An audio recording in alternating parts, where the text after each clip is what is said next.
Louisiana is close to losing one of its natural inhabitants for good. NBC 10's Maya Hudgens is back from the Louisiana Purchase Gardens and Zoo. She's going to tell us who is in danger.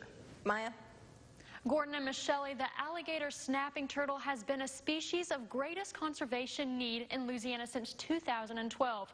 The Louisiana Department of Wildlife and Fisheries is trying to overtake those odds before it's too late.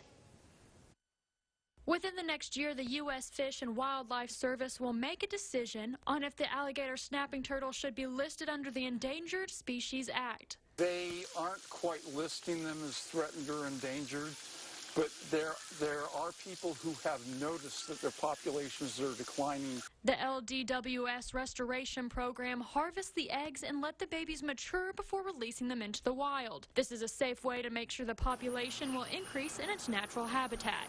Louisiana is a fabric, and every time you lose something, an animal, a bird, even an insect, it's like pulling a thread out of that fabric. A female alligator snapping turtle can lay up to 40 eggs. However, 80% will die because of predators. The remaining babies still have a high death rate, but predators aren't the reason. Something that's a threat in a lot of their places is the prop of a boat or a car.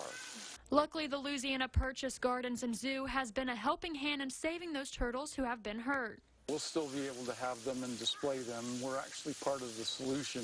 The restoration program in the zoo can't do this alone. They need the love from the community. What people have to do is people just have to care. They have to decide that this animal is worth keeping in the state of Louisiana. In addition, slow down while driving a boat or a car in areas they live. This not only saves just one snapping turtle, but ultimately the whole species.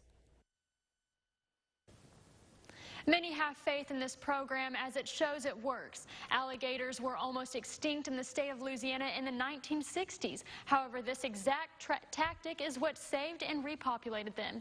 In the studio, Maya Hudgens, NBC 10, your local news leader. Well, if it worked for the alligator, it's got to work for the alligator snapping turtle. They look kind of like tanks with feet. They are. And they are also, if you just leave them alone, it's not like they're going to chase you. They are.